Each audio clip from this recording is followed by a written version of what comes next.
Olá, pessoal, tudo bem? Sou a enfermeira Edneide e vou mostrar para vocês um slide de anatomia humana.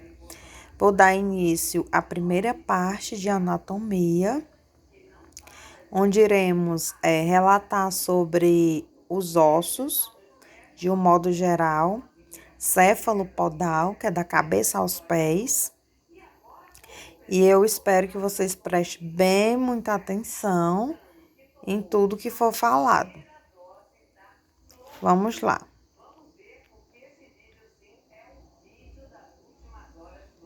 O que é anatomia? O que significa esta palavra? Pronto. É uma palavra que ela vem do grego, onde ana significa em partes. Já o tomen significa cortar, que no latim é a mesma coisa que dissecar, ou seja, dissecar é igual a cortar. Resumindo, vamos lá. O que significa anatomia? Ana em partes e tome, cortar. Tomia, cortar.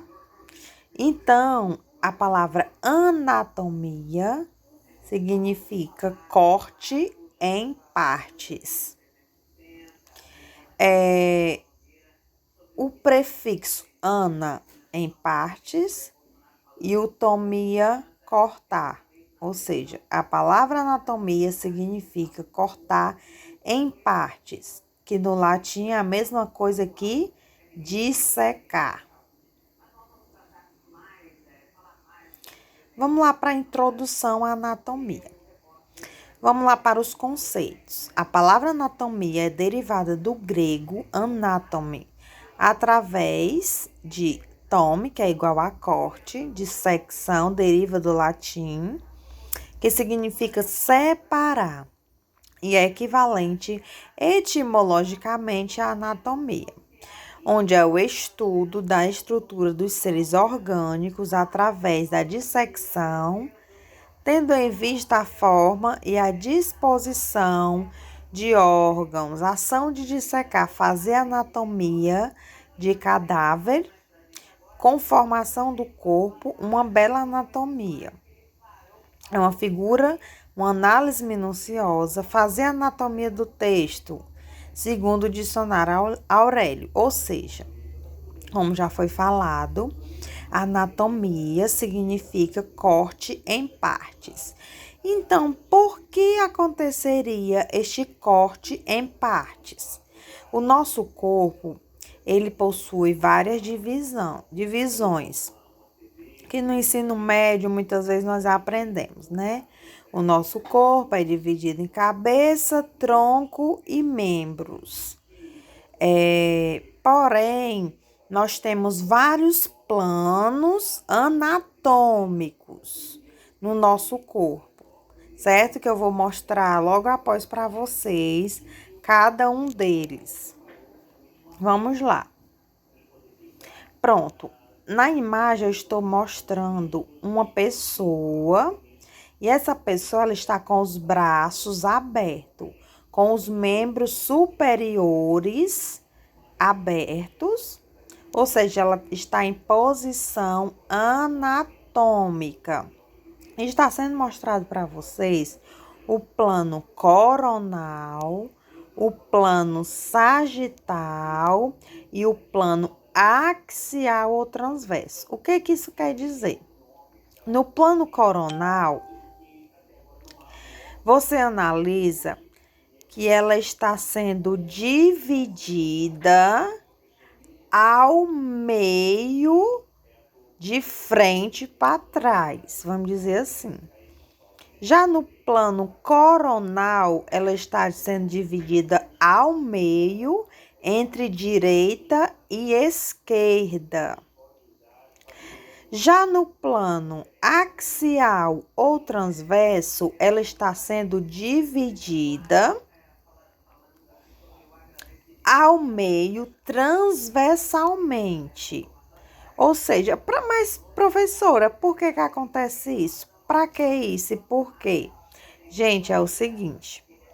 Existem diversos tipos de posições para exames que exigem posições anatômicas, que eu vou estar falando mais na frente.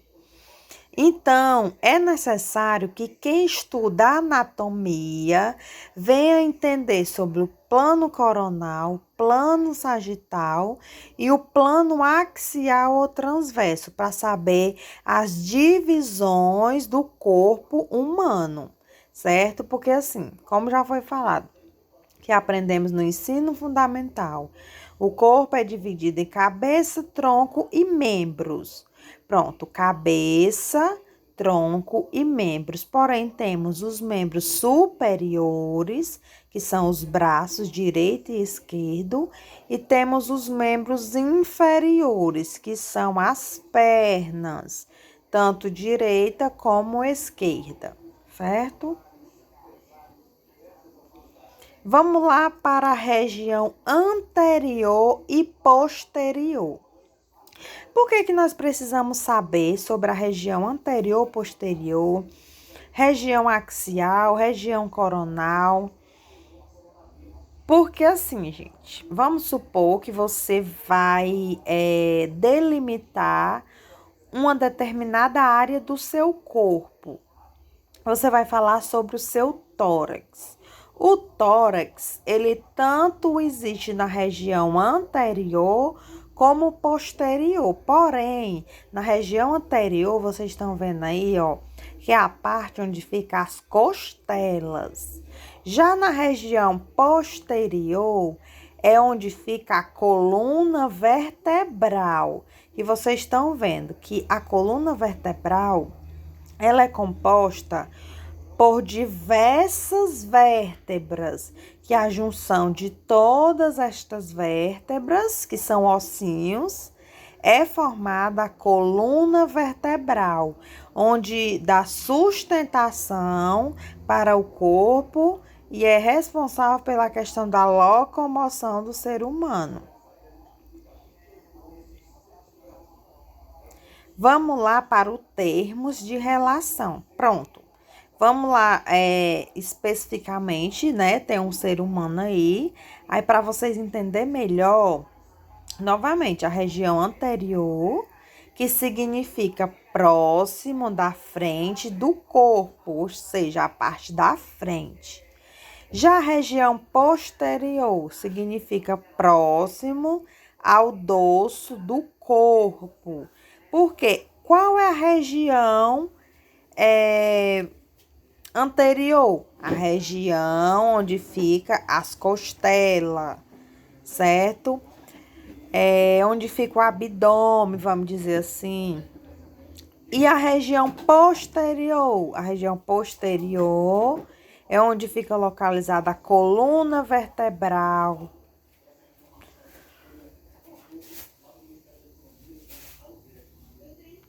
Pronto, vamos lá para algumas posições anatômicas. Gente, essa posição aí de ortostase, certo? Essa posição, ela é indicada. Vamos supor que o paciente precise realizar um raio-x de tórax. Então, o paciente vai ficar nesta posição, de acordo com o que o radiologista pedir, solicitar, e vai ser realizado o raio-x, certo? Já essa decúbito ventral, que tipo de situação vai ser colocado o paciente em decúbito ventral? O nome já está dizendo, decúbito ventral. O ventre, a barriga vai estar para baixo, certo? Então, existem alguns procedimentos realizados na enfermagem que o paciente tem que ficar em decúbito ventral. Ai, mas professora, qual seria a situação? Pronto, em alguns exames relacionados à parte posterior do paciente, vamos dizer assim, vocês têm que falar assim agora. Tipo, vamos supor que da coluna, certo? Então, é necessário que o paciente fique em decúbito ventral. Vamos supor que ele vai fazer uma cirurgia na região posterior da cabeça. Então, é necessário que o paciente fique em decúbito ventral. Vamos supor que o paciente fraturou a fíbula, que é um ossinho da perna, certo? Então, o paciente tem que ficar em decúbito ventral também. Vamos lá para o decúbito lateral. Tem o decúbito lateral direito e tem o decúbito lateral esquerdo, dependendo do procedimento do paciente. Aí ele tem que ficar na posição indicada, certo? Ah, professora, mas em qual situação eu vou utilizar o decúbito lateral, direito ou esquerdo? Pronto, gente.